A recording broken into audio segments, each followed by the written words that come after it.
And he said unto me, Son of man, can these bones live? And I answered, O Yah Elohim, thou knowest.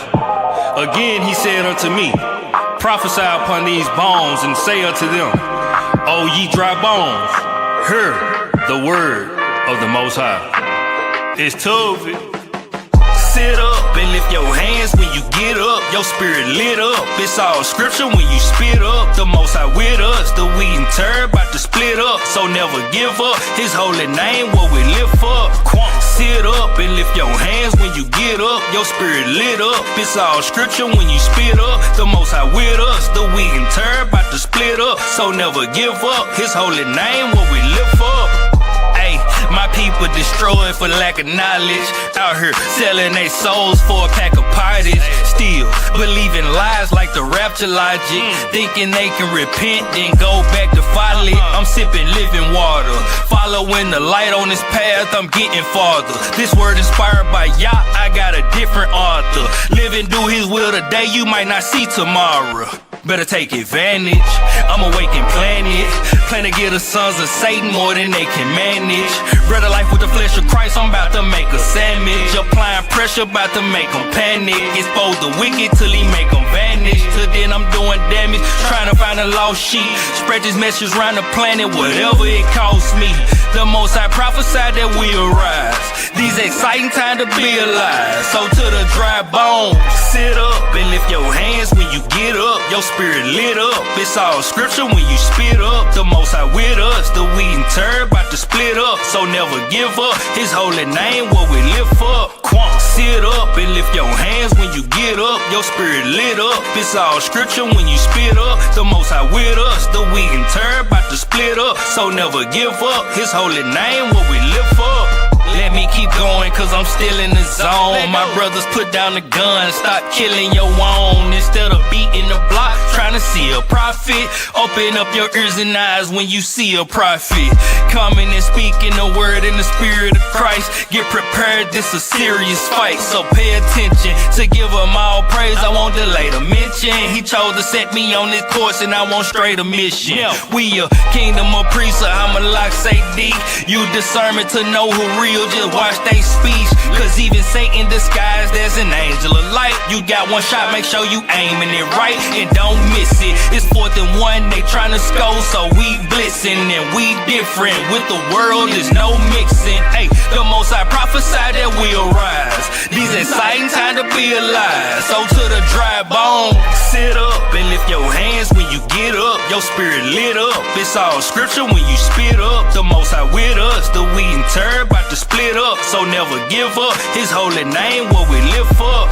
Sit up and lift your hands when you get up. Your spirit lit up. It's all scripture when you spit up. The Most High with us. The wheat and turd about to split up. So never give up. His holy name what we lift up.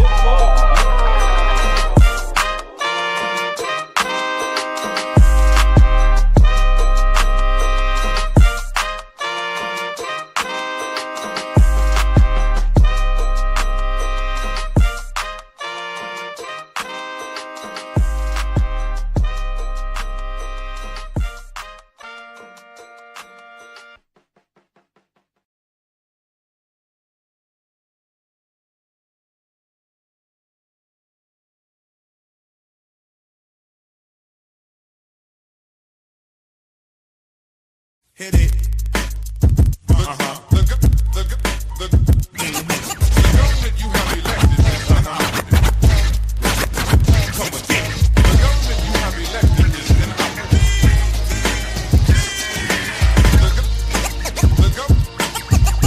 The government you have elected. The day begins with a grin and a prayer to excuse my sins. I can walk anywhere I choose, cause everybody listens to the BDP crew. We're not here for glamour or fashion, but here's the question I'm asking. Why isn't young black kids taught black? They're only taught how to read, write, and act. It's like teaching a dog to be a cat. You don't teach white kids to be black. Why is that? Is it because we're the minority? Well, black kids follow me. Genesis chapter 11 verse 10 explains the genealogy of Shem. Shem was a black man in Africa. Africa. If you repeat this fact, they can't laugh at you. Genesis 14 verse 13. Abraham steps on the scene. Being a descendant of Shem, which is a fact, means Abraham too was black. Abraham born in the city of a black man, called Nimrod, grandson of Ham. Ham had 4 sons. One was named Canaan. Here, let me do some explaining. Abraham was the father of Isaac. Isaac was the father of Jacob. Jacob had 12 sons, for real, and these were the children of Israel. According to Genesis chapter 10, Egyptians descended from Ham. 600 years later, my brother read up. Moses was born in Egypt. In this era, black Egyptians weren't right. They enslaved black Israelites. Moses had to be of the black race because he spent 40 years in Pharaoh's place. He passed as the Pharaoh's grandson, so he had to look just like them. Yes, my brothers and sisters, take this here song. Yo, correct the wrong. The information we get today is just black. But ask yourself, why is that? I'm sorry. The government you have elected is incompetent. The government you have elected is inoperative. The age of the ignorant rapper is done. Knowledge reigns supreme over nearly everyone. The stereotype must be lost that love and peace and knowledge is sore. Do away with that and understand one fact. For love, peace must attack. And attack real strong, stronger than war, to conquer it and its law. Mental pictures, stereotypes, and fake history reinforces mystery. And when mystery is reinforced, that only means that knowledge has been lost. When you know who you really are, peace and knowledge shines like a star. I've only shown you a simple fact. It takes a nation of millions to hold us people back, which is whack, but we can correct that. Teach and learn what it is to be black. Cause they're teaching birds to be a cat. But ask yourself, homeboy, why is that? The government you have elected is inoperative. The government you have elected is inoperative. The government you have elected is inoperative. Why is that? The government you have elected is inoperative. The government you have elected is inoperative. The government you have elected is inoperative. The government you have elected is inoperative.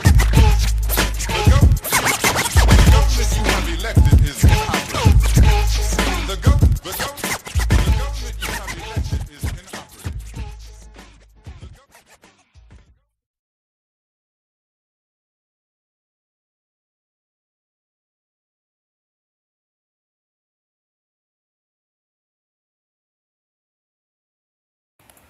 Mic check 1 2 1 2. Can y'all hear me? Shalom, shalom, shalom. All praise, glory, and honor to the Most High. Y'all see we back at it. Forgive your brother for my absence, but like I said on my post, man, I had an injury, and I was in some real pain, real pain. All praise to the Most High. I'm still, laboring a little, but we're gonna push through it. All praise to the Most High. So we back at it, man. We can call this day 2. Like I said, we're gonna go through all the history and show that the Bible is a quote unquote black history book. And there's a reason why in school, when they taught you black history, they never gave you a black history book because it's in the Bible. They didn't give you the Bible, so they didn't give you a black history book because that's the only black history book. And we're going to go through and see throughout this series that it's without a shadow of a doubt talking about the Negro. Not just because there's many quote unquote black people. And let me make this disclaimer. I don't believe anybody on earth is like literally black.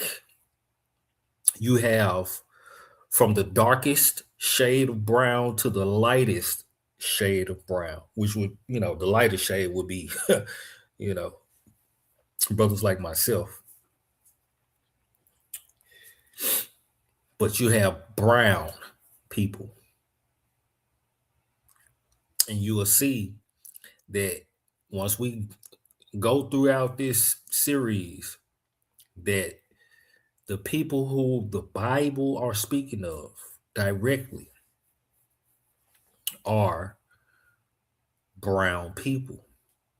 And today we're going to be starting with the first man, Adam. And what we're going to show with Adam is seeing that he is the first man and made in the image of Elohim. Then, hey, they must be saying something about what Yah looks like himself. But before we get into that, of course, we have a few informative videos that we're gonna share. Of course, fair use.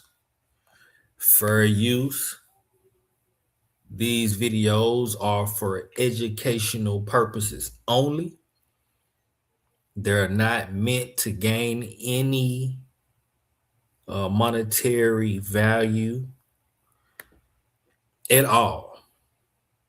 They are solely for educational purposes only. Fair use. So y'all check this out, man. I got like 4 or 5 videos that I'm gonna share. All right.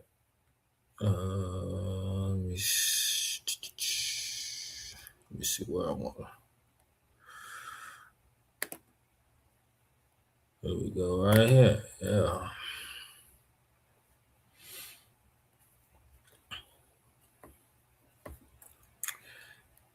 A rich and overlooked heritage.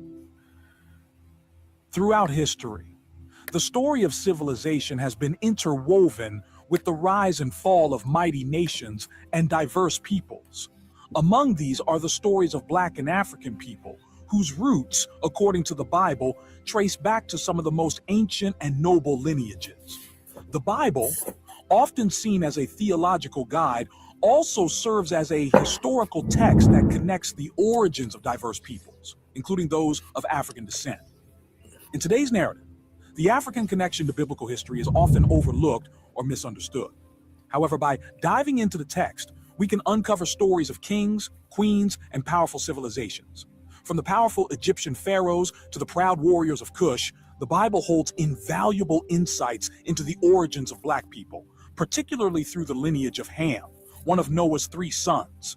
As we explore this topic, we will journey through the Bible, expanding upon these ancient accounts and understand. Now you hear this is solely going through the Hamitic line, in which people often teach the true children of Israel are from or are descendants of Ham. That's far from truth. The true descendants of the children of Israel, who are today called quote unquote African American or Black by their nationality, are in fact descendants of Noah's oldest son, Shem. All right, let's keep going. Their significance both in the past and today. This exploration will not only provide historical context, but will also delve into the theological and symbolic importance of these lineages, bringing us closer to a deeper appreciation of the African presence in biblical narratives. The lineage of Ham, ancestor of African peoples. To understand the biblical origin. To understand what he's saying, Ham is not, he's not the progenitor of all Africans. because Israel is Northeast Africa. And the children of Israel, Abraham, Isaac, and Jacob, are not Hamitic. They're Shemitic. Let's get that understood. But I'm solely playing this video to show how the origins of the people in the Bible were melanated people in Africa. And we'll go and show, when we get into Adam, we're going to show how the location of the Garden of Eden. Origins of African peoples, we must begin with Noah and his 3 sons, Shem, Ham, and Japheth. Following the Great Flood, which reshaped the world according to Genesis, Noah's sons became the progenitors of all nations. Genesis 9:18, 19 states, the sons of Noah who came out of the ark were Shem, Ham, and Japheth. These 3 were the sons of Noah, and from them came the people who were scattered over the whole earth. Of Noah's sons, Ham is traditionally recognized as the forefather of African peoples. Ham's name in Hebrew is often associated with meanings such as hot or burnt, which has led scholars to connect his lineage with people of darker skin tones. His descendants, according to Genesis 10, include Cush, the Ethiopians, Mizraim, the Egyptians, Put, the Libyans, and Canaan, the Canaanites. Genesis 10, 6 states, the sons of Ham were Cush, Mizraim, Put, and Canaan. These 4 sons went on to father great nations, many of which played pivotal roles in... All right, we're gonna skip up. Let me see. Yeah, see, this is what they want you to see, because they want you to believe that you, quote unquote, Afro-American, the Negro, right? When you get into the Zondervan Bible Dictionary and you look up, I want to say it's the I forget which it is, but it basically goes on to describe the children of Israel as the Negro. Goes to describe the children of Israel as the Negro, and makes a distinct separation between the children of Ham and the Negro. Oh yeah, that's the definition of Ham, the definition of Ham. And it goes to tell you that Ham is the progenitor of dark races, but not the Negro. So the Negroes are a dark race of people, but not Hamites. They're not Hamitic. The Negroes are Shemitic, Afro-Asiatic, and we're gonna get into that. But I just showed this video just to lay a little groundwork. But on to the next. All right.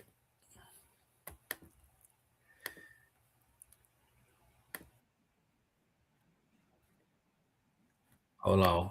Did I stop sharing? Let me start my share. Let me share my screen again. There we go. Bam. Check this out. Just a little short. Adam and Eve weren't white. Sorry to your childhood coloring book. Let's be real. The Bible Genesis 2:7 says they came from the dust of the earth. And last I checked, dark soil ain't bathed. Nope. They lived in Eden, which scholars link to East Africa, near rivers like the Tigris and Euphrates, where all humanity traces back to. Genetics even proves the first humans had deeply pigmented skin. You think 2 pale folks out in African heat made it without SPF 1000 sunscreen? Nope. Be serious. They weren't strolling through the garden in linen khakis. They were black, melanated. Africans are the blueprint. Adam and Eve weren't white. Yeah. 100% fact. Let's check out another one. They gave you whitewashed Bible stories. But the facts prove Moses, Solomon, and even Adam were black. Moses, he was raised as an Egyptian prince. Ancient Egyptians were African. How's a white man blending in there? And in Exodus 4:6, his hand turned leprous, white as snow, and then back to normal. If he was already white, how would that be a miracle? Solomon, he literally says in Song of Solomon 1:5, I am black and beautiful, not tan, not sun-kissed, black. Ethiopia even traces its entire royal bloodline to him. And Adam, Genesis 2:7, God made him from the dust of the ground. What color is rich soil? Dark brown to black. Even science agrees. The first humans were African. So why do they keep showing you whitewashed images? They gave you whitewashed. They keep showing you whitewashed images to push their narrative that they're the superior race. Right? When in fact, they're not. But we'll get more into that the more we move along throughout this series and understand why the Negro who was chosen to be the royal priesthood of this earth has fallen. And now those that are inferior have superiority over their quote unquote superiors, right? We were to rule the earth in righteousness and not be like the heathen, but instead we wanted to be as the heathen. We wanted what they had. We wanted to celebrate what they celebrated. We wanted to party like they partied. And in that, we fell from who we were, a righteous kingdom of kings and priests and prophets. And now, in our fallen state, we're just niggas and thugs and thoughts and harlots and drug dealers and gangsters and thieves, so on and so forth. Right? But just check this out. So now we watch this, right? That shows you how Adam was indeed black.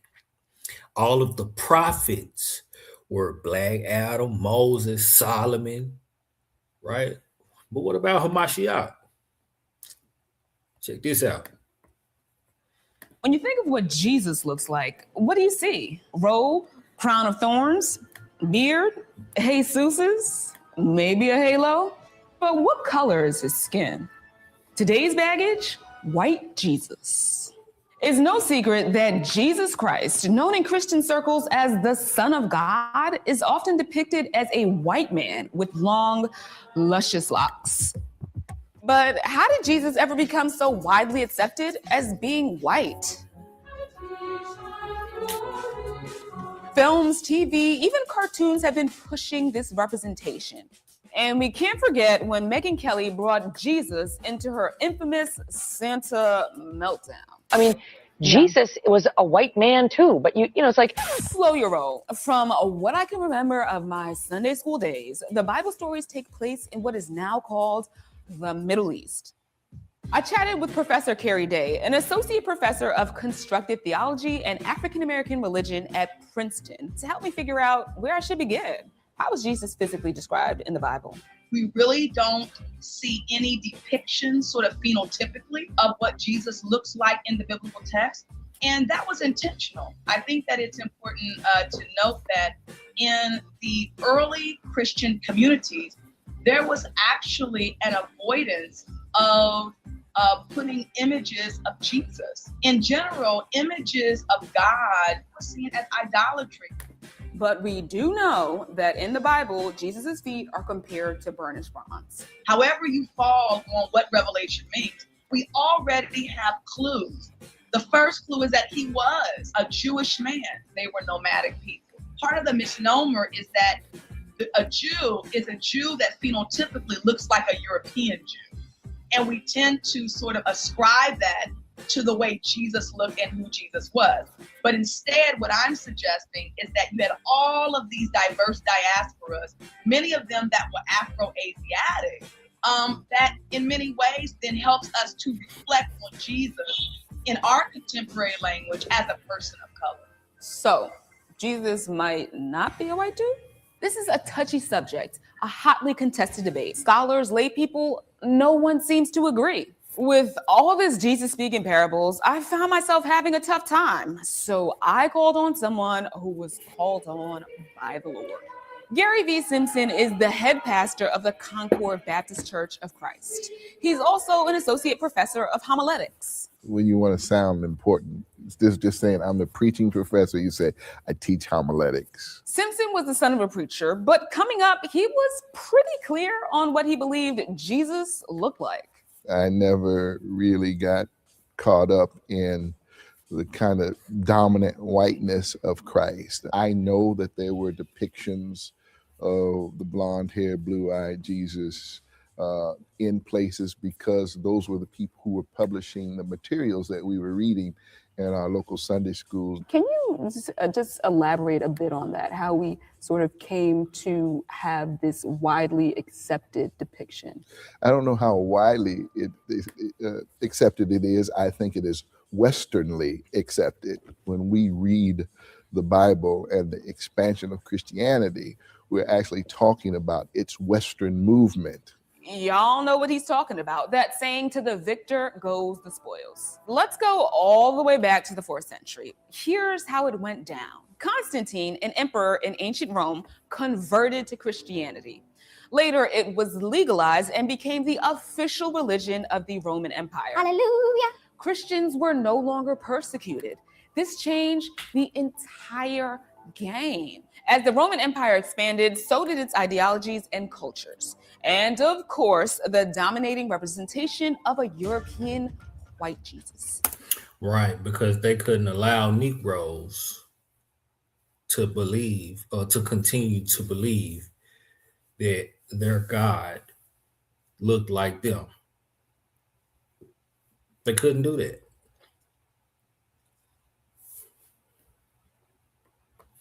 From those moments on, expansion of this idea, we even talk about classical music or classic periods of art. We're really talking about Western periods. And Western like white. And Western like white, yeah. But the earliest paintings of Jesus popped up around the 3rd century CE. This is a couple of centuries after Jesus lived. So I hit up an art scholar who could take us back in time. This is Dr. Pamela Patton. She's the director of the Index of Medieval Art at Princeton University. So how did those illustrations look? Can you describe them for us? A lot of them, especially the very, very early ones, were quite subtle. And this is because they emerged when Christianity was still not officially legal in the Roman Empire. So initially, since Christianity wasn't legal, artists had to be discreet with their work. Fast forward to the 4th and 5th century, Christianity became the official Roman religion. Remember that whole spiel about Constantine? That's when you begin to see more imperial, royal images of Christ. You see, enthroned figures. You see the sort of bearded philosopher type being brought in. So in early Christian images, we're talking about images that are made in the Mediterranean and the old Roman Empire. The people in charge there, the consumers and makers of images, are largely white people, white Mediterranean people. Later on, I think that color begins to acquire a kind of more self-conscious symbolic weight in a lot of images, and particularly by the middle of the Middle Ages, you start to see dark skin and light skin really becoming freighted with meanings. So what did these colors mean? As you follow the texts and eventually the images into the later Middle Ages, you see that people begin to use color visually as well as a metaphor for sinfulness or purity, and sometimes as a metaphor for sort of evil versus good. Later on, you also start to see color associated with foreignness and difference. How have the expectations of portraits evolved from then to now? I think it's important to recognize that the expectations people had of portraiture in the era when images of Jesus were developing are very different from the expectations we bring to portraiture today. When images of Jesus developed, first of all, they didn't have much idea what he looked like. And second, it wasn't as big a concern as creating a sort of consistent, recognizable image that told you the things you really needed to know about who he was and why he was important. Despite the intention of early artists, this white Jesus stuck and was carried on by the popular culture.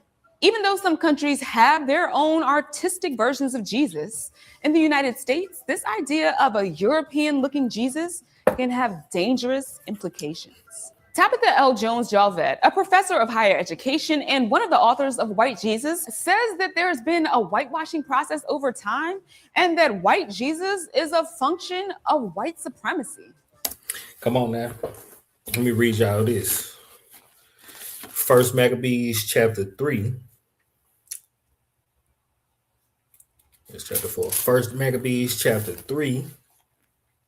In verse 46, he says, "Wherefore the Israelites assembled themselves together and came to Mizpah over against Jerusalem, for in Mizpah was the place where they prayed aforetime in Israel.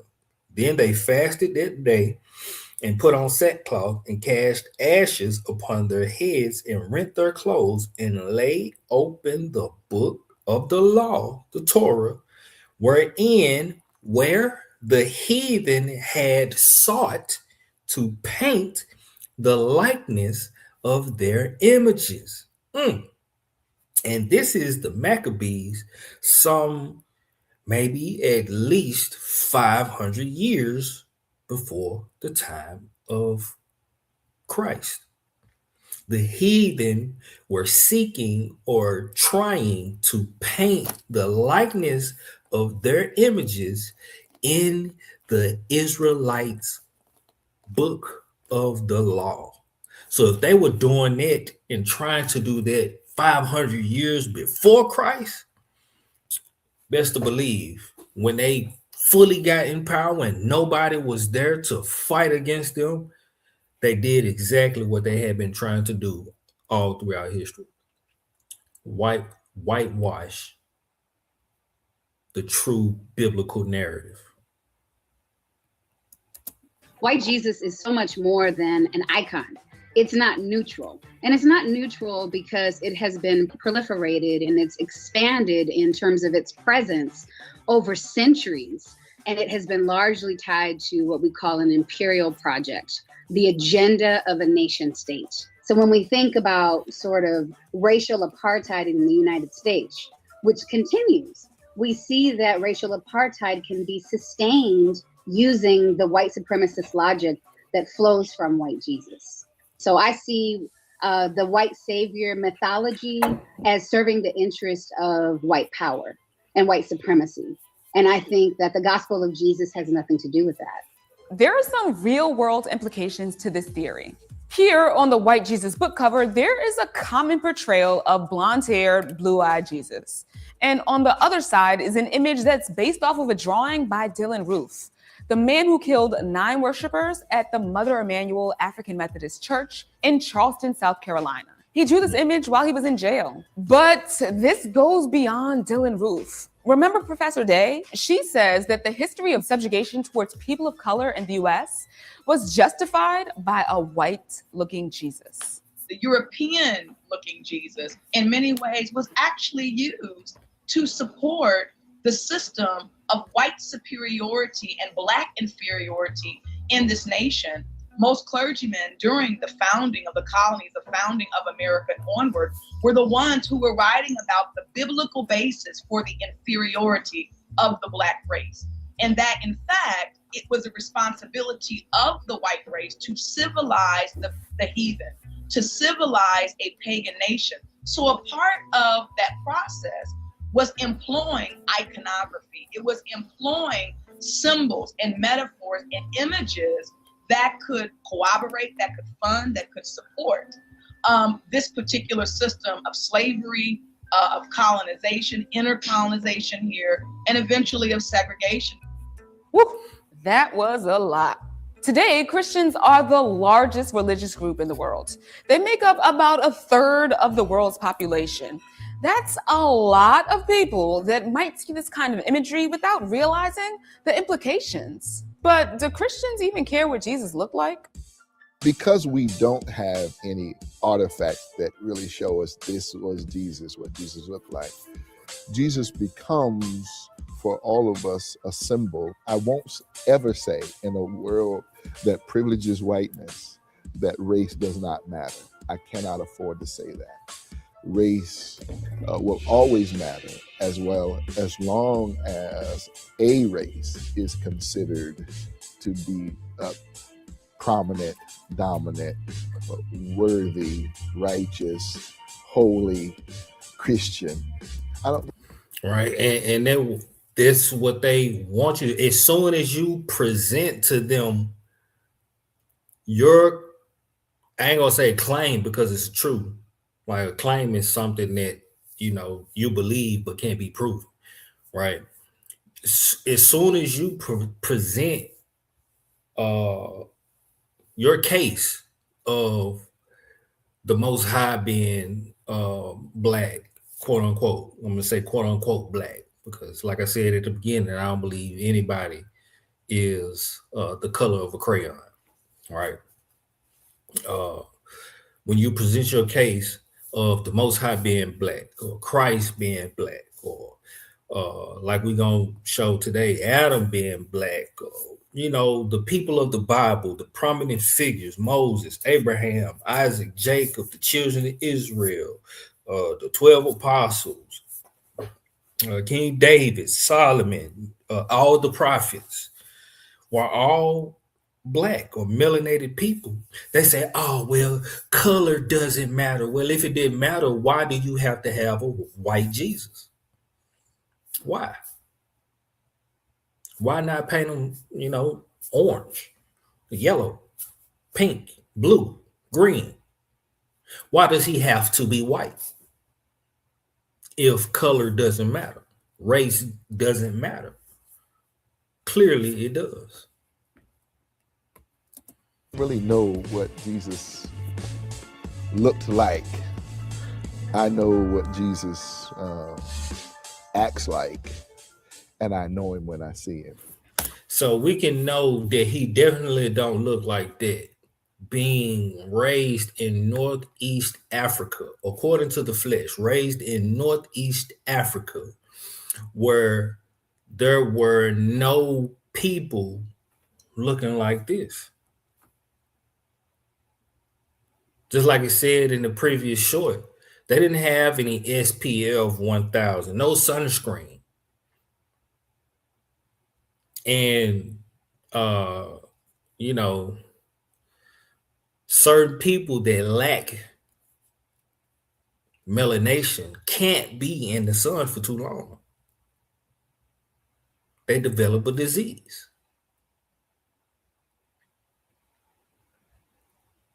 All right. And our people, no matter, even just say like me, I'm a very light brown, but I don't say, we get burned in the sun. We all get burned in the sun. But if I'm in the sun every day, for like not a long period of time to where I get burned, I don't develop a disease. I get darker. But them, they get red, they get burned, they get, you know what I'm saying? Rashes. All types of stuff that, people whose skin were created to be in the sun don't develop from being in the sun, if you get my drill. We might never know what Jesus looked like, and that's okay. But yes, we do. All you gotta do is read the Bible. You don't need nobody to portray an image of him. All you have to do is read the Bible, just like we're gonna do. What's clear is many have weaponized him as a tool of white supremacy, and commonly accepted images of him could be way off. And that's a lot to unpack. All right. So now let me read y'all this, right? Read y'all this. I found this in my research. Which one I want to go to first? Let me see. All right.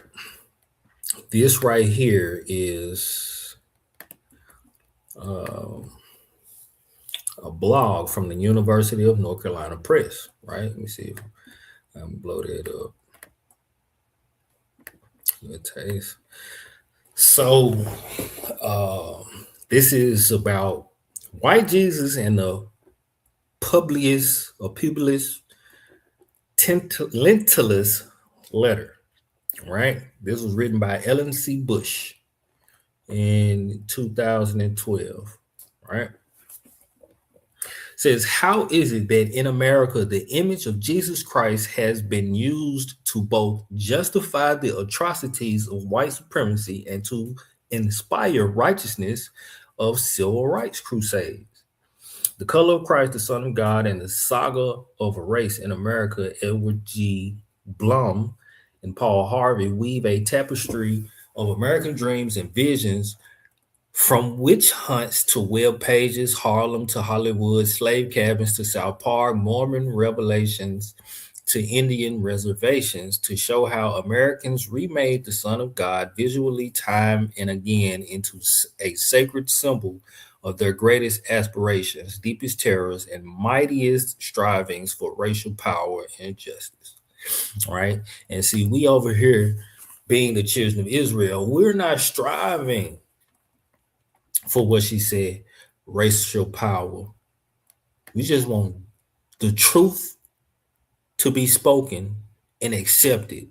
And of course, we do want justice, but we're going to receive justice. We will be justified.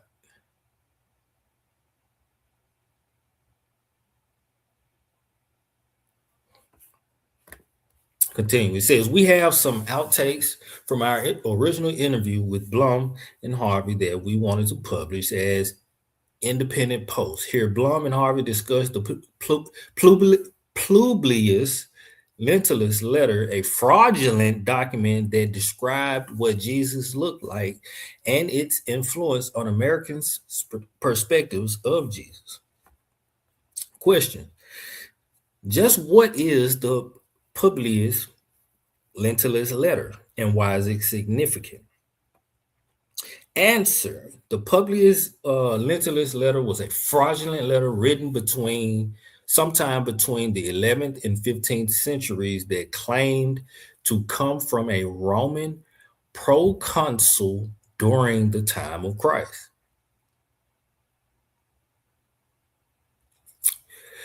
It gave a vivid physical depiction of Jesus that described his hair as the color of the ripe hazelnut that fell straight down to his ears, but below the ears, wavy and curled. That don't sound like nothing the Bible described. We're going to read it, right? We're going to read it. We'll see why I'm bringing all this out as we move along. All right, it says the most fascinating thing about this letter is that before the Civil War, just about everyone knew that it was a fraud. Whenever Americans discussed it, such as the president of Yale University, Ezra Stiles, they admitted that it was a fake and that the Bible said nothing of what Jesus looked like. That's also a lie. Right? That's also a lie. It's described many times. But then, between the Civil War and the Great Depression, white Americans transformed it into a believed truth. They started referencing it as a fact, started making visual imagery based upon its description, and began claiming that it proved that the white race was supreme because God made it that way. And not only did they say God made it that way, they believed that God looked like them, so they were the superior race, right? That's why they painted him that way. The civil rights movement convinced Americans intellectually that Jesus could not have been white, but the artwork inspired by the Publius Lentulus letter has continued on through the artistic work of Warner Salmon, Richard Hook, movies and television shows. The Jesus of South Park or Family Guy looked like he's taken right off the page of the Publius Lentulus letter. Because of the artistic influence, the Publius Lentulus letter has made it possible for Americans to consider Jesus white without any words to defend it. And this is why pretty much nobody has a defense for it, but nobody can back up and show with the Bible that Jesus was white. All right, let's check this out. This is the Times of Israel webpage. All right, this is a blog by Ed Gaskin. All right. Whitewashed, how a Jewish and brown Jesus became an Aryan. All right. And y'all see that picture right there? See that picture right there? That's a depiction. Now, you know, I'm not condoning this because, you know, Second Commandment say we're not supposed to make any graven images. But just using this as a reference point, right? And this is Jesus of Nazareth from the Church of the Nativity in Bethlehem. This style of artwork and depiction of Jesus is very common in ancient churches in the Holy Land. What Holy Land? The land of Jerusalem, the land of Israel. Said it's very common, right? All right, he says his search for the origin of the white Jesus. Jesus and his 12 disciples were all Jewish. We're going to say Jews because they weren't Jewish. They were actually Jews. Jewish means something like a Jew or acting like a Jew. Jesus and his 12 disciples were actually Jews. So where it says Jewish, I'm going to say Jews, right?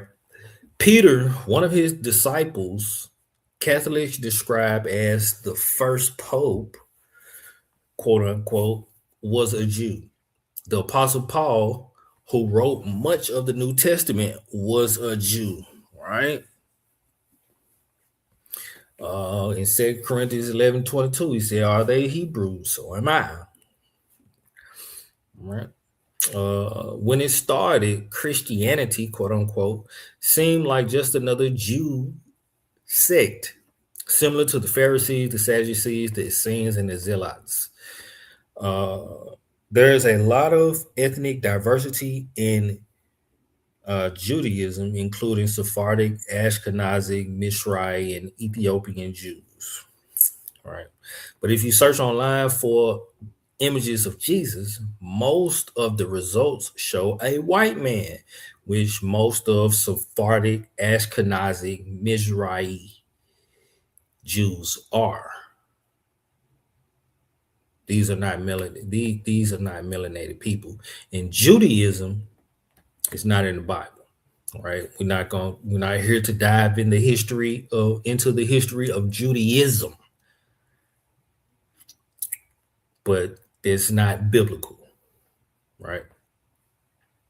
It says, if you want to see a Jesus who looks like a Jew, Black, Asian, or Hispanic, you need to include those specific terms in your search. The default, though, is a white Jesus. Given the Jewishness of early Christianity, how did we end up with such a white, non-Jew Jesus? On my recent trip to the Holy Land, I wanted to learn more. I took a picture of every painting I saw of Jesus and the disciples. There were plenty, and in none of the earliest depictions was Jesus portrayed as white. This is in the Holy Land, He's saying the earliest depictions of Hamashiach in the Holy Land and his disciples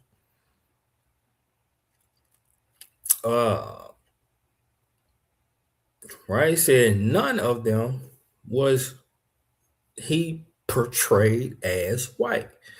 Says throughout Israel, there are many old churches with paintings of Hamashiach on their walls. Here are just a few: Church of All Nations, Church of Nativity, Church of the Holy Sepulchre, Basilica of the Annunciation, Gabriel's Church, Peter's Catholic Church, Church of the Beatitudes, Church of the Transfiguration, right? It says, what struck me down during my visit was that in all these church paintings, Jesus, Yahusha, was brown or bronze. Remember that, bronze. But the depictions of Jesus I've seen in European museums always show him as bright white, not antique ivory, eggshell, or off-white, but the color of white milk. And this man, before he started his ministry, was a carpenter. Carpenters are in the sun, and you are in the blazing sun, especially in Northeast Africa. How could someone as the color of milk survive in such heat and sunlight?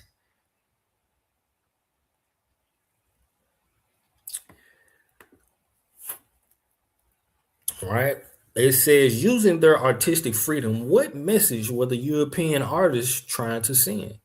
They were attempting to communicate the purity of Christ, so they showed him as bright white. God and the angels were white and the top of the hierarchy in terms of godliness, but this sent an additional message about those who were not white. The less white one is the less pure. Color was being used to communicate good and evil, purity and sinfulness. The Bible provides very little detail on Jesus' appearance, but scholars have pretty good sense of how people in the Middle East looked during the first century. They did not have light skin.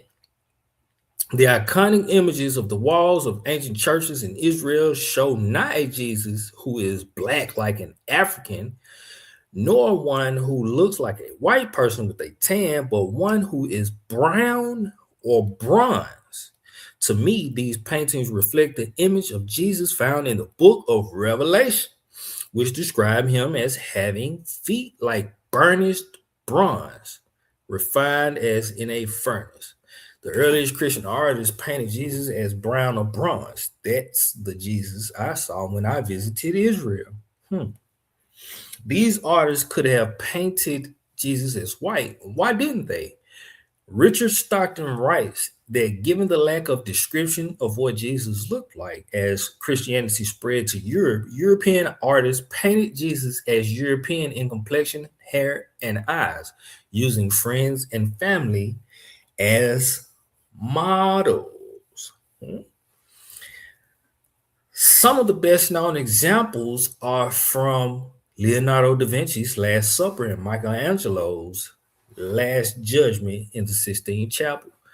And a lot of people don't know, Leonardo da Vinci was Caesar Borgia's lover, whom he also painted the image of, which they used to depict as Christ.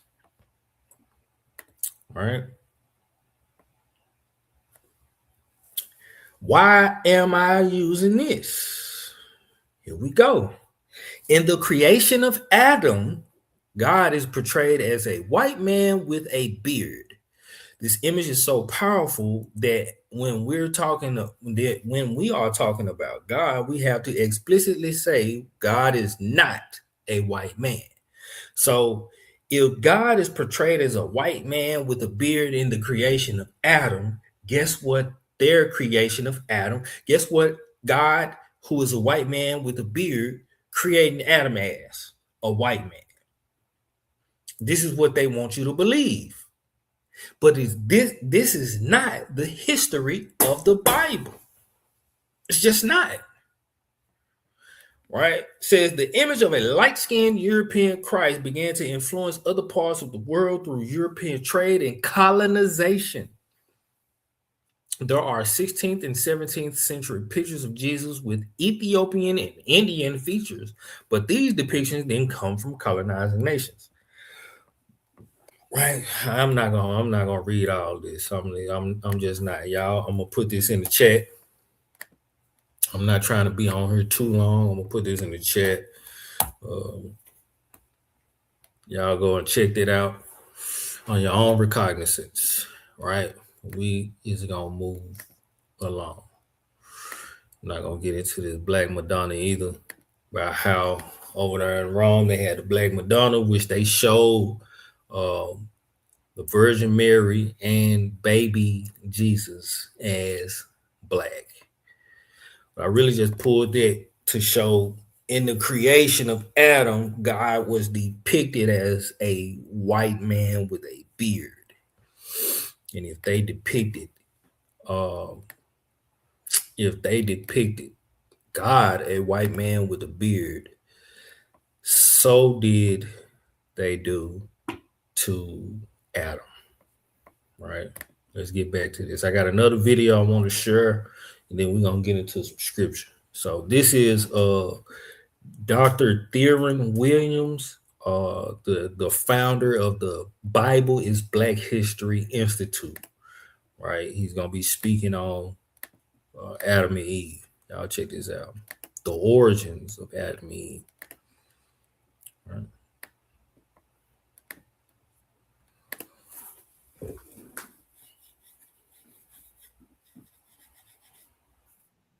I'm Theron Williams. I'm the president of the Bible is Black History Institute, and I am the pastor of the Mount Carmel Church of Indianapolis, Indiana.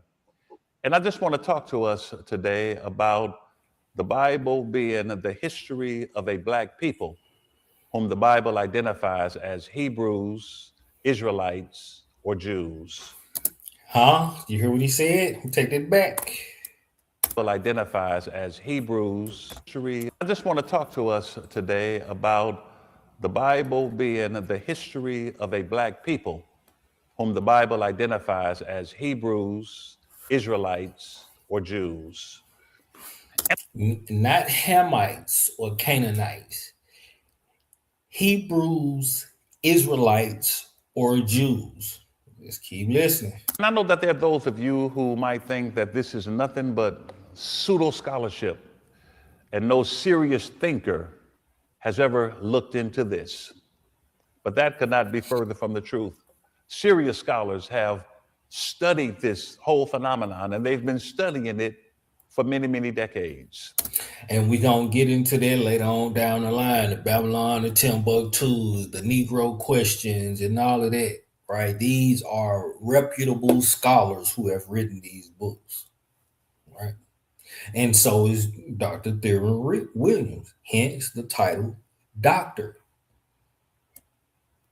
Most notably, the late Dr. Cain Hope Felder, who is a Columbian scholar. He's from Columbia University, PhD, Ivy League University.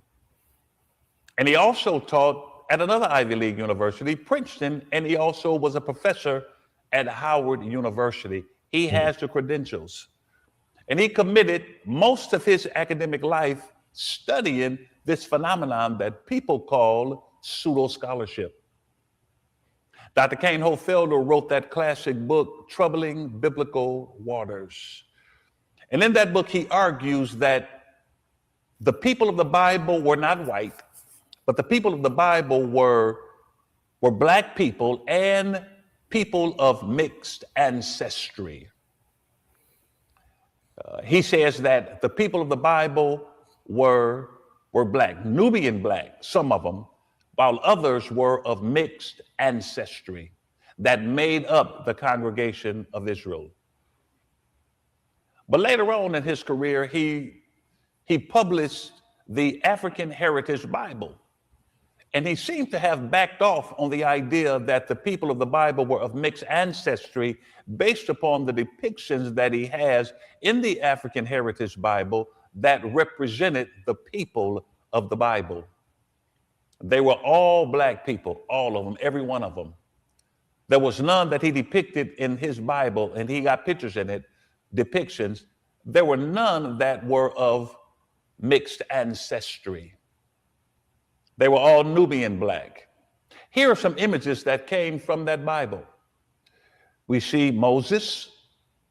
Look at how he depicted Moses. We see Noah. This one reflects Noah. Look at Abraham, Nubian black. Look at... Y'all see this picture of Abraham over here. This picture of Abraham. This is when they went up on the Mount Hermon, and Abraham was about to offer up Isaac as a burnt offering to the Most High. And here, right before Abraham went to slaughter Isaac with the knife, here is God's hand stopping him. What does God's hand look like right there?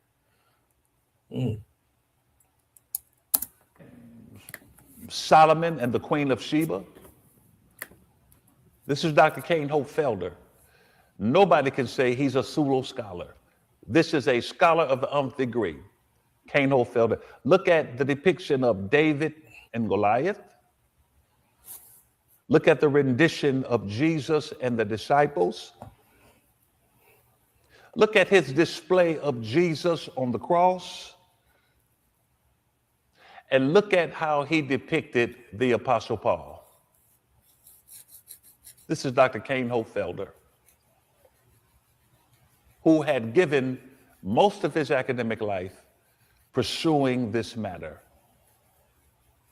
And I know that there are those who argue that the Bible is a mythological history of a people called Israel, and that many of the Bible stories were heavily embellished to make a point, and it's not reliable history as we rely on history the way we do history today.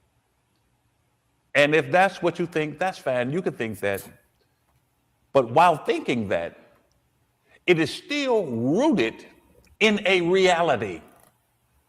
This is not just a story that's made up, that has no roots in historical reality. That is, there was a people called Israel during biblical times. Now, was their story embellished by the later writers and the later priests? Perhaps. Nevertheless, there was still a people called Israel back in the Bible days. And what I'm doing today is not so much theology, but it is more so history. Because most Bible believers are literalists. They believe the Bible literally. They literally believe everything in the Bible, and they see it as actual history. And so that's how I'm approaching this study, as a literalist. You know, we can get into the mythological piece at another time. We can deal with all of that because I understand it all. Understand all of that is. But we're looking at those who understand the Bible as literalists. And most people who read the Bible, most people who embrace the Bible are biblical literalists. But before we get into the study, I want to continue to press the case that the people of the Bible were actually black people, and I want to do it from a historical perspective. That is the location of Israel. Israel is actually located in Northeast Africa. Look at this map. I brought a map for you to look at. Northeast Africa. We see Egypt, and then we see this space here, this green space here, that would be considered the Sinai Peninsula. And on the other side of the Sinai Peninsula, we have Israel. So Israel is physically connected to Egypt, and Egypt is physically connected to Africa, which would make Israel a part of Africa. And there's no getting around that. I don't care what you do or what you say. Israel is a physical part of Africa. That is up until 1859 with the creation of the Suez Canal, when that land mass was removed to create a passageway for ships to get in to the Red Sea region. Ships would come into this region, and they would come from the Mediterranean Sea, and they needed to have access into this Red Sea area. And so the Suez Canal was cut into that, which actually separated Israel from Egypt, the Suez Canal. But during biblical antiquity, there was no Suez Canal, and Israel was physically connected to Egypt. That is, the definition of a continent is one of the 7 large contiguous land masses that comprise planet Earth. And Africa is one of those land masses that's surrounded by 2 or more major water expanses.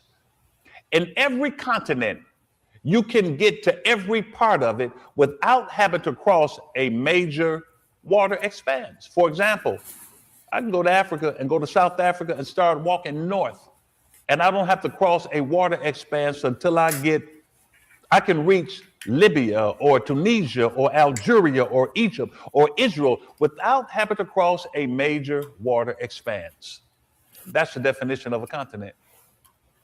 I can start walking in Nigeria, West Africa, and start walking east and not have to cross a major water expanse until I get to Egypt or Israel. That's a continent. And Israel is on the continent of Africa, and Africans are black people. And one of the issues that's so mind-boggling to me, and it speaks to the whole question of racism against black people in particular, is that when we start talking about the history of ancient peoples of the world, when we start talking about ancient Europeans, we assume that they're white. We don't argue that. We don't question that. We assume that they're white.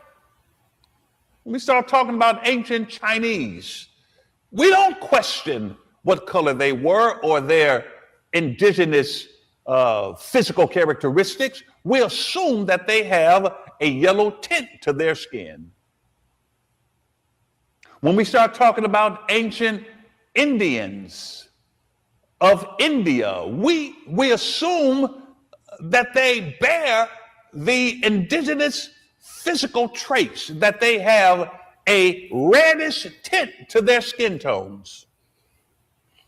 But when we start talking about ancient Africans, especially Northern Africans, now we want to argue, what color were they actually? We don't do that with Egypt. We don't do that with Europeans. We don't do that with Chinese, with Japanese, with Indians. We don't do that with anybody except Africans, in particular Northern Africans. What color were they? Well, if they're from the continent of Africa, they're black people. Just like you assume if they're from the continent of Europe, they're white people. And it's interesting because Socrates was from Europe. And in Socrates' last interview with one of his disciples, Aristobulus, he described himself as having a broad nose and thick lips. That's African. This came out of Socrates' mouth as recorded by one of his disciples. He described himself with African features. Nevertheless, he was from Europe. But when we see depictions of Socrates, he always bears European characteristics. Despite the fact the man said, my nose is broad and my lips are thick. But because of his European ancestry, we assume that he's white. Because Northern Africans have contributed so much to the development of world civilization that because of our bias against black folk, we don't think that they had anything to contribute. So they could not have been black people. So we have to make them another color to fit the narrative that nothing good can come from black people. So we have to go to Africa and paint black people white to justify the contributions that they made to civilization. It's really sad. Which is a segue into what we need to be talking about. That the Bible is the history of a black people. And I just want to do one thing.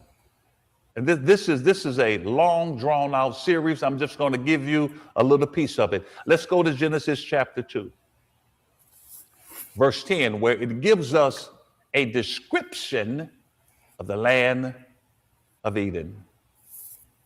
It says, a river... Oh, well, I guess I ain't got to read that. ...watering the garden flowed from Eden. From there, it was separated into 4 headwaters. The name of the first is the Pishon. It winds through the entire land of Havilah, where there is gold. The gold of that land is good. Aramaic resin and onyx are also there. The name of the second river is the Gihon. It winds through the entire land of Cush. The name of the third river is the Tigris. It runs along the east side of Asher. The fourth river is the Euphrates. Genesis 2, verses 10 through 14.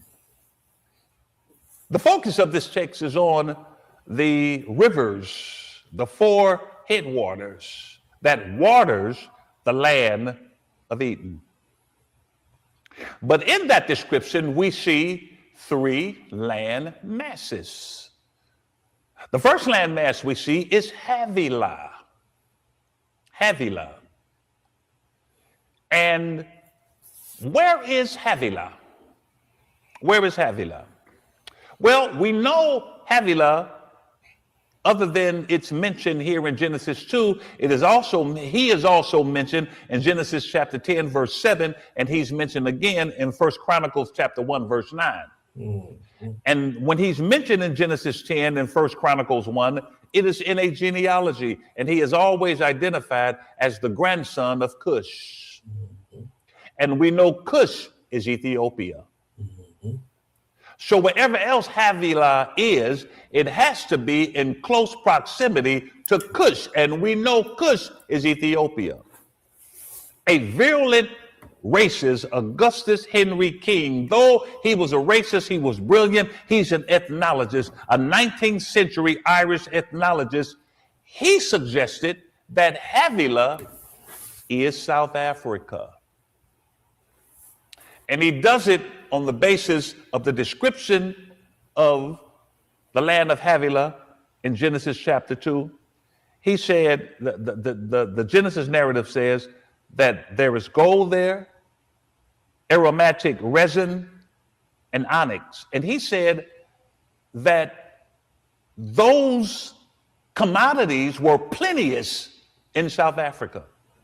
Not only that, he said because Havilah is always identified as a grandson of Cush, he had to have been in close proximity to Cush. And so he identifies Havilah as South Africa. The other landmass is Cush.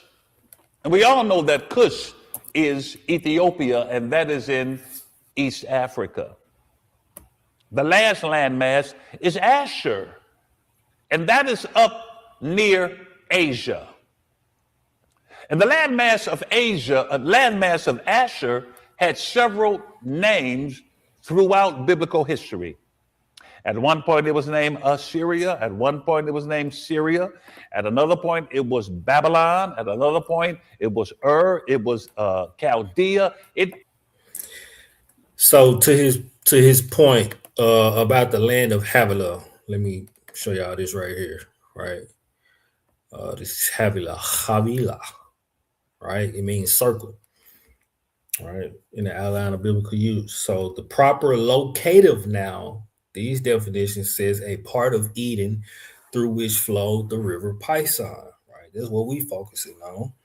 Right, it says was probably the Grecian Caucasus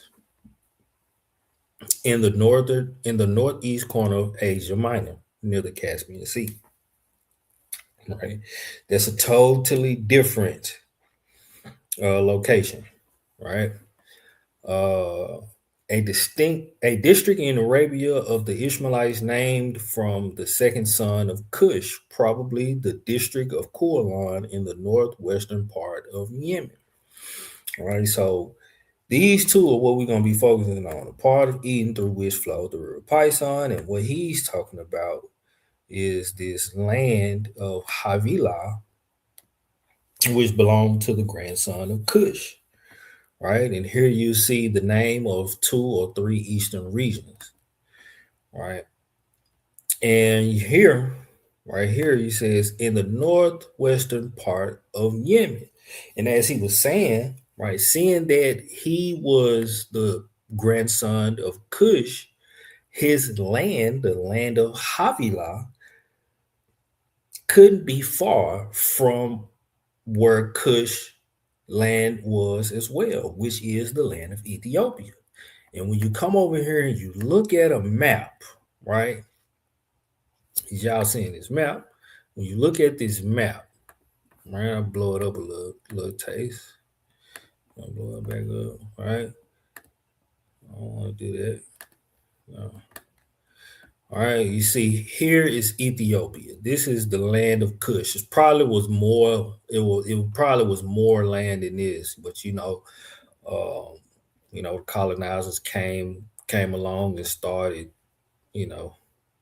drawing lines everywhere, right? But anyway, here's Ethiopia, and here is Yemen. This part of quote unquote Arabia. Right, in which all of this is connected, pretty much. But this very well could be the land of Havilah, right here, Yemen. All right, let's get back to it. Take them back a little bit. Had several names throughout biblical history. At one point, it was named Assyria. At one point, it was named Syria.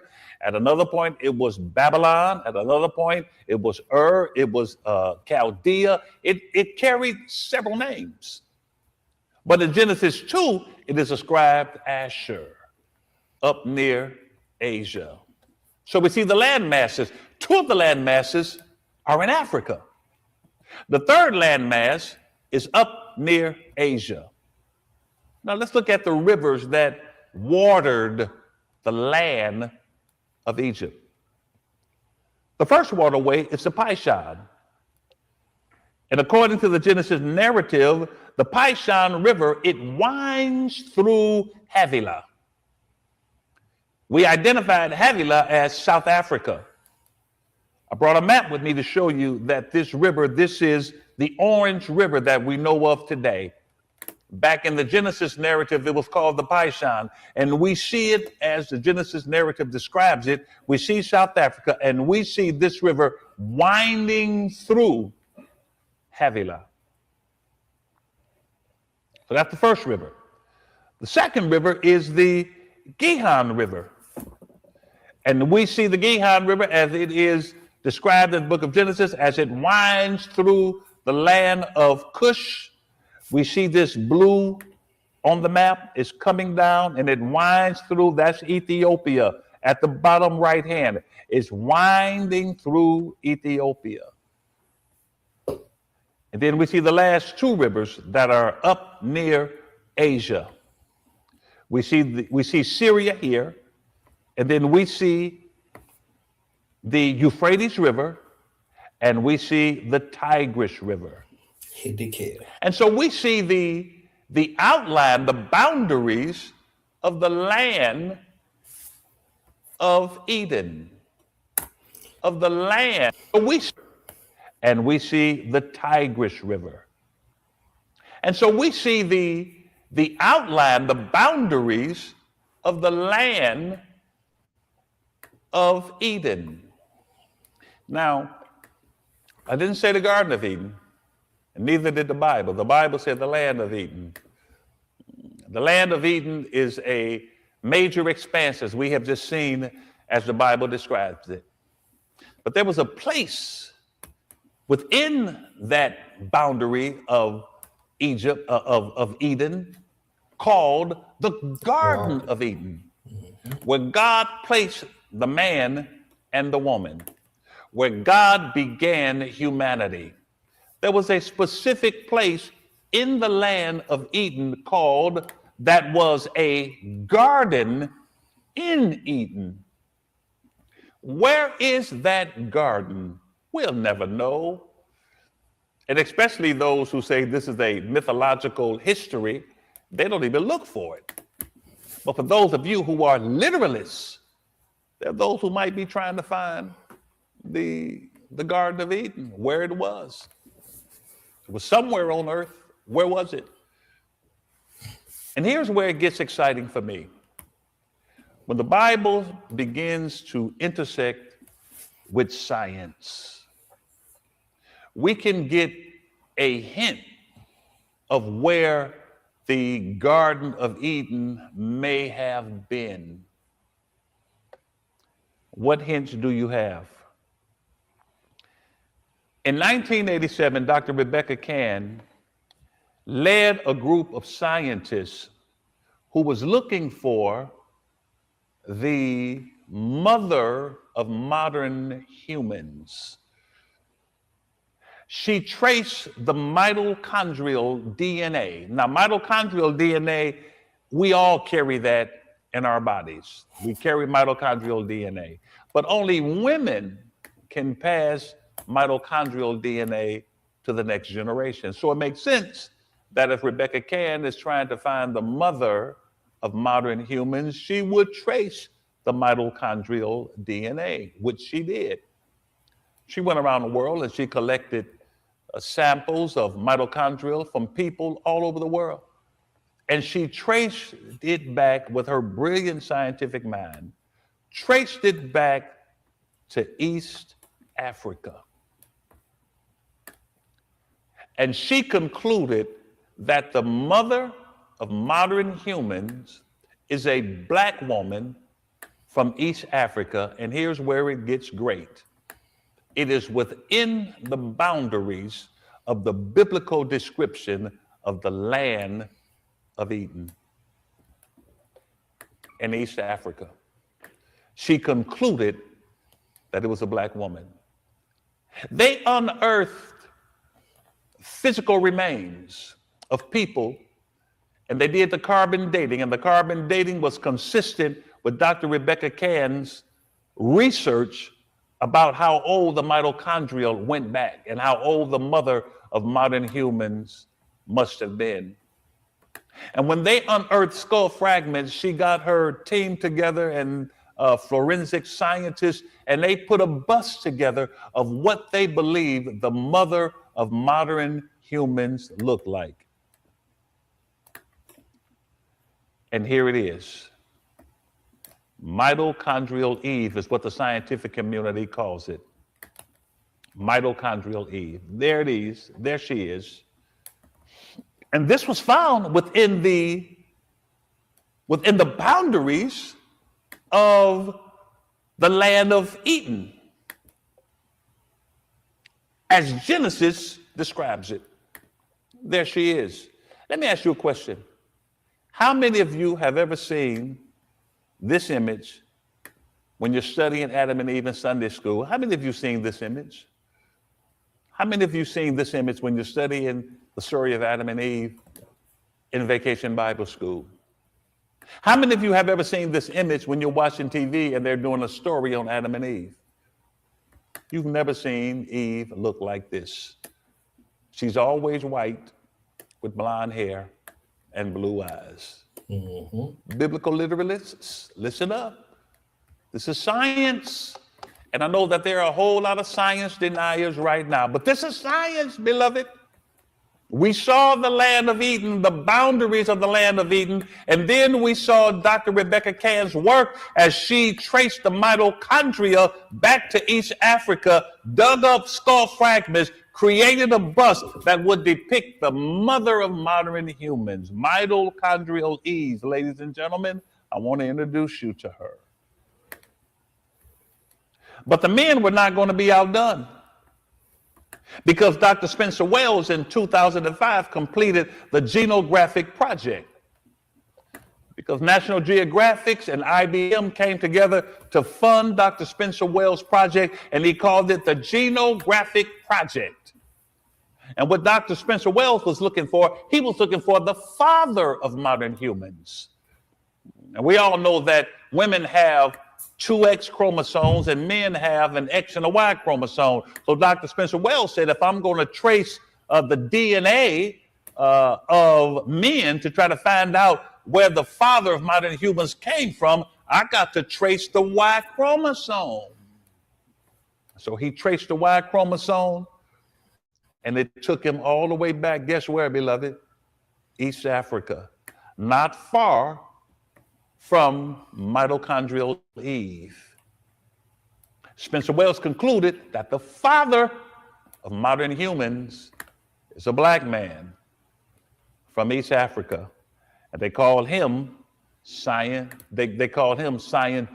Adam. They call the woman mitochondrial Eve.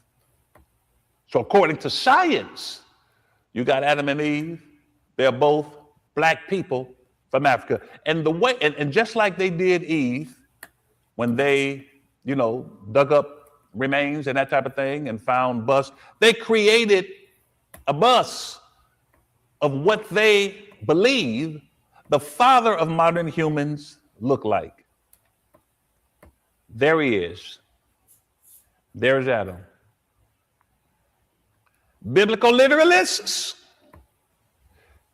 science traced the origin of humans back to East Africa within the perimeters as described at the land of Eden according to the Bible. You want to know what Adam and Eve look like? There they are.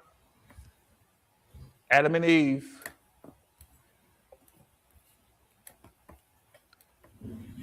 The Bible is the history of a black people. This is the Bible is black history. And when you read the genealogy that we find in the Gospel according to St. Luke, go read that genealogy. The genealogy stretches back to Adam and Eve because they're doing the genealogy of Jesus. And it stretches back to these two people, Adam and Eve. There's a whole lot more that we can talk about. And I do want to talk more with you about this. There are several other things that we can explore, that we can look at, and I want to carry it further with you, but we're going to stop right here.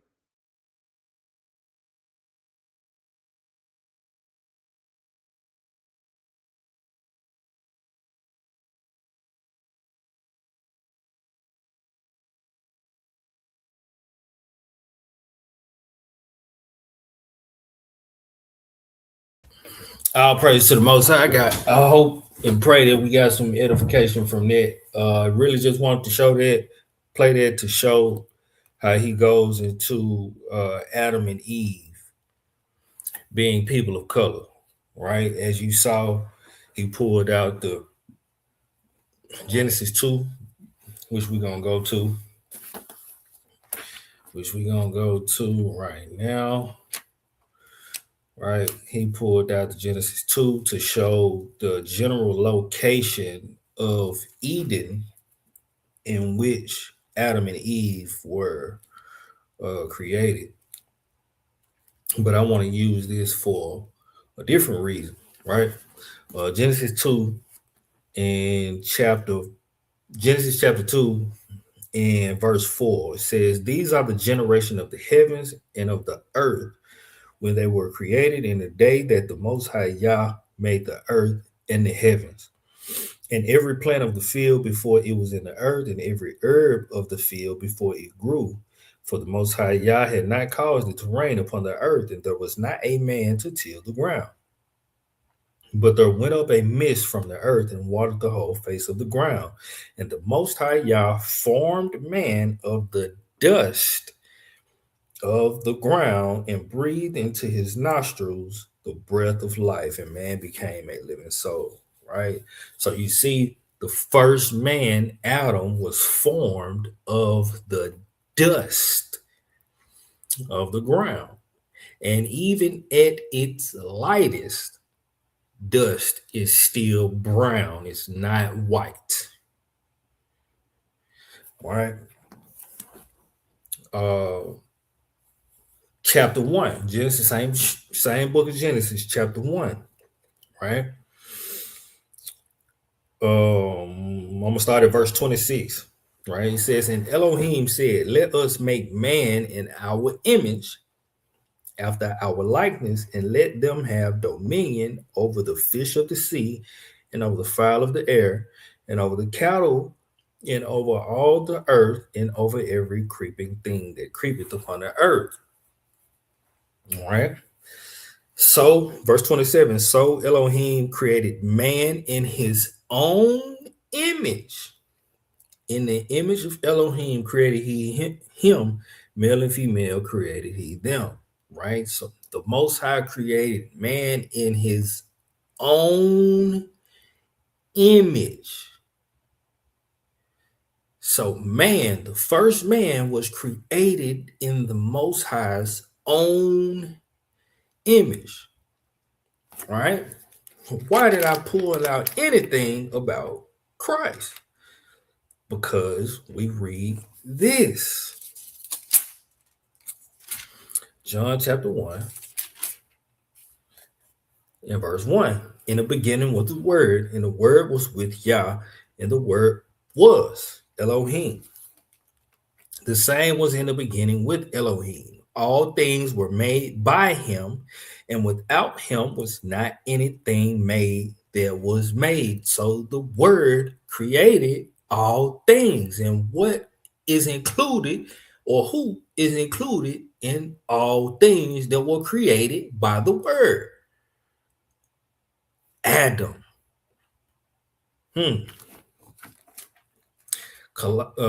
Hebrews chapter 11. Read this real quick, verse 3.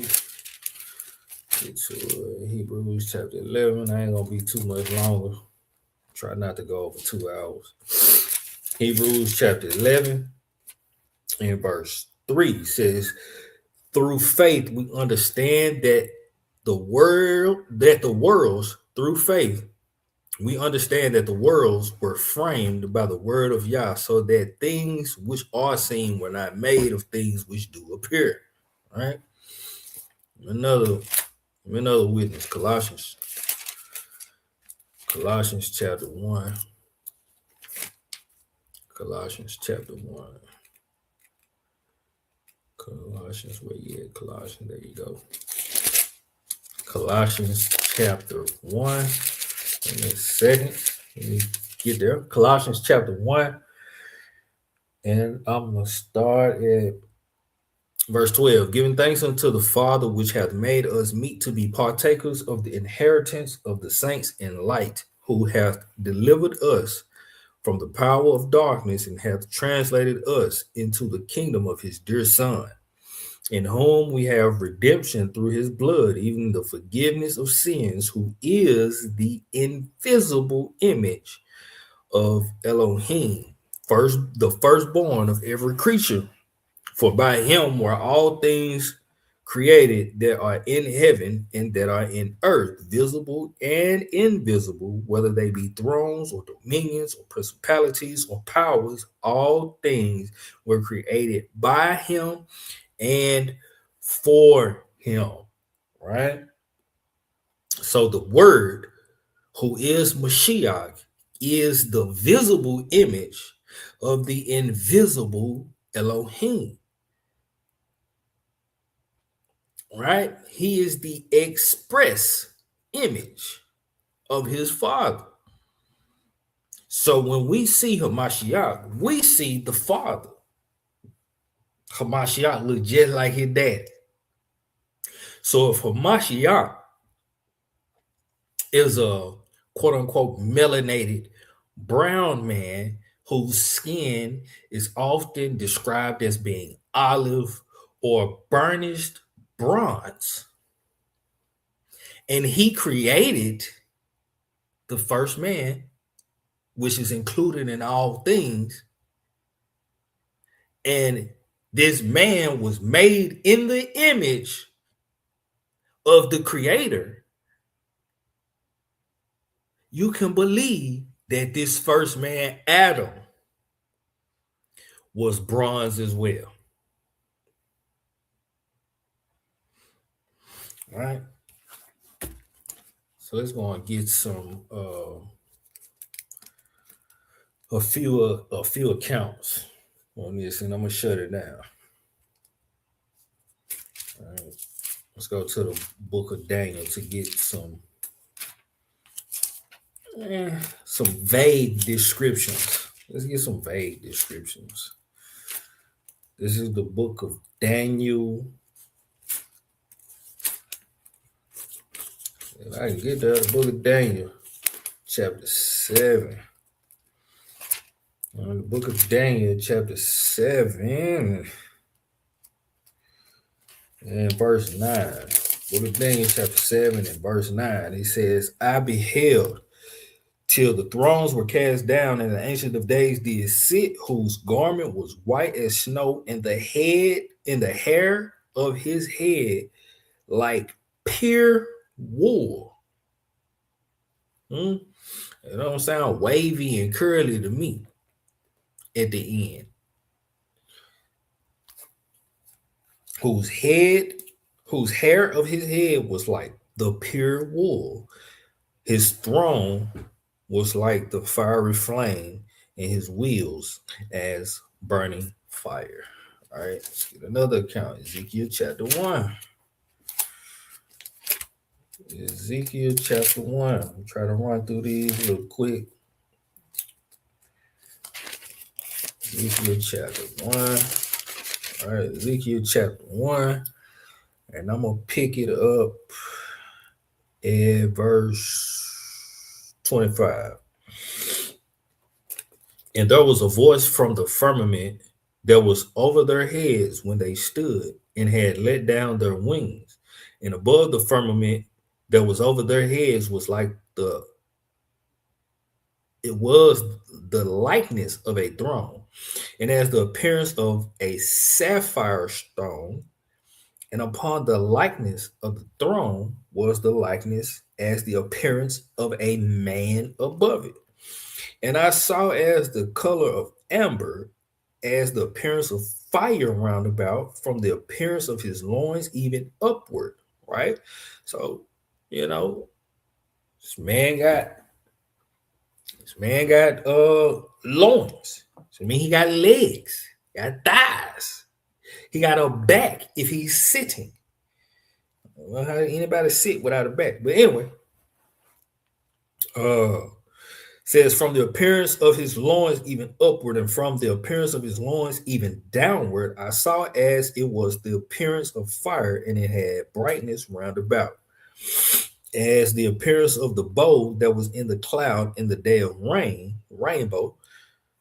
So was the appearance of the brightness round about. This was the appearance of the likeness of the glory of the Most High. And when I saw it, I fell upon my face, and I heard a voice of one that spake. All right. Let's get some more. Let's see what the angels look like. Daniel chapter 10. Daniel chapter 10, and I'm going to pick it up at verse 4. And in the 24th day of the first month, 3 days after unleavened bread, in the 24th day of the first month, as I was by the side of the great river, which is Hiddekel, then I lifted up mine eyes and looked, and behold, a certain man clothed in linen, whose loins were girded with fine gold of Uphaz.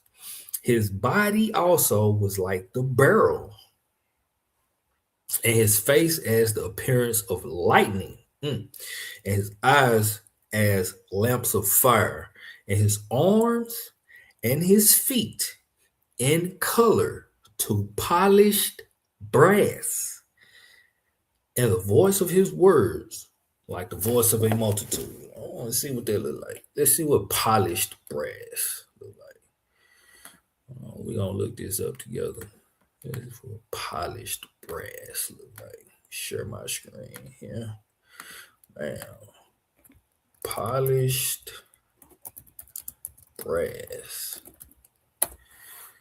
Polished brass right there.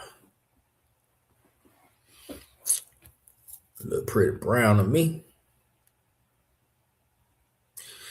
Look pretty brown to me. Some would say that's gold. Nah, brother, that's a little brown to me. I don't know about nobody else.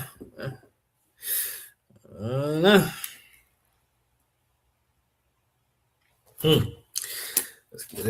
Let's get another account. Excuse me. All right. Now, hold on a second here.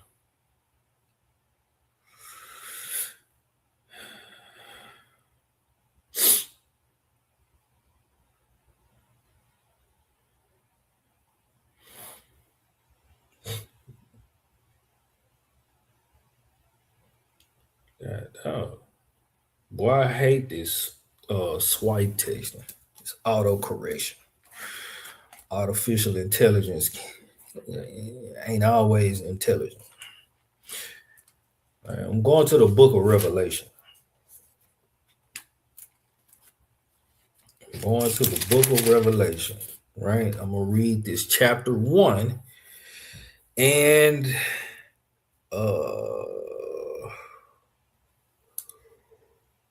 excuse me. I'm going to start at verse 10. It says, I was in the spirit on the master's day and heard behind me a great voice as of a trumpet, saying, I am Alpha and Omega, the first and the last. And what thou seest, write in a book and send it unto the 7 churches which are in Asia, unto Ephesus, and unto Smyrna, and unto Pergamos, and unto Thyatira, and unto Sardis, and Philadelphia, and unto Laodicea. And I turned to see the voice that spake with me, and being turned, I saw 7 golden candlesticks. All right, so he's seeing Hamashiach in the midst of candlesticks. And in the midst of the 7 candlesticks, one like unto the Son of Man, clothed with a garment down to the foot, and girt about the paps with a golden girdle. His head and his hairs were white like wool, as white as snow, and his eyes were as a flame of fire. Kind of sound like what we read in the book of Daniel, right? His feet like unto fine brass, as if they burned in a furnace, and his voice as the sound of many waters. This a dark brother right here. All right. Let me get to this last spot, and I'm gonna shut it down. All right. So this is Revelation chapter 4. I'm gonna start at verse 1. After this, I looked, and behold, a door was opened in heaven, and the first voice which I heard was as it were a trumpet talking with me, which said, Come up hither, and I will show thee things which hereafter. And immediately I was in the spirit, and behold, a throne was set in heaven, and one sat on the throne, and he that sat was to look upon like a jasper and a sardine stone. And there was a rainbow round about the throne in sight like unto an emerald. Right? This sounds like the same description that we just read in Ezekiel 1. Same throne, same rainbow, right? Yeah, I ain't gonna read the rest of it. Right? So it says a jasper and sardine stone. Let's see what it look like. Jasper and see what that look like. Oh my. They even got look at that right there. Look at this here. I don't know why they're so small, buddy. Let's see. Look at that jasmine sardine stone right there.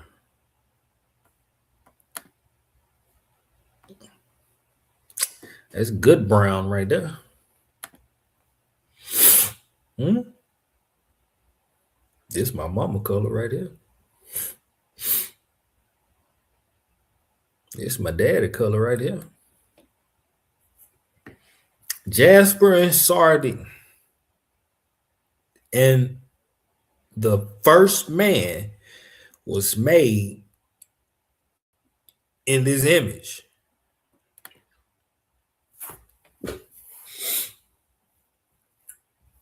The Bible is Black history. It's our legacy. All we have to do is open it with faith, believe what we read, pray for understanding, and accept the words that are written therein as our culture.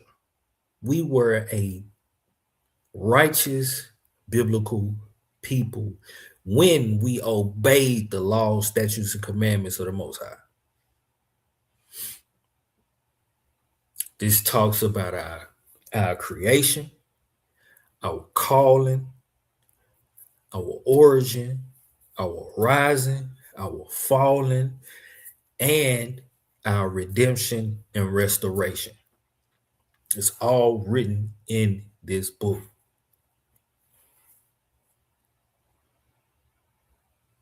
When will we start following the basic instructions before leaving Earth? The Bible was written for us, by us. Yeah, because these people own publishing companies and they were translated, these words were translated and broken down into chapters and verses from the original scrolls to the Septuagint to what now we have as the King James Bible, doesn't mean that the white man wrote the Bible. And even if he did, all of the characters still are what they call, quote unquote, Black people.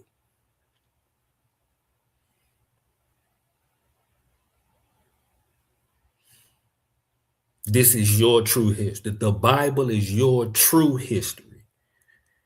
It don't start with Sojourner Truth. It don't start with Rosa Parks or Harriet Tubman or Nat Turner or Frederick Douglass. It don't start with Malcolm X or Martin Luther King. It don't start with I forget how to pronounce this brother's name, Olaudah Equiano. It don't start with the transatlantic slave trade.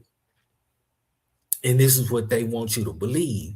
So you can believe that they're the superior race and you just came out of nowhere as a people for them to enslave and do what they want to do, to use you to build their countries and get rich off your back.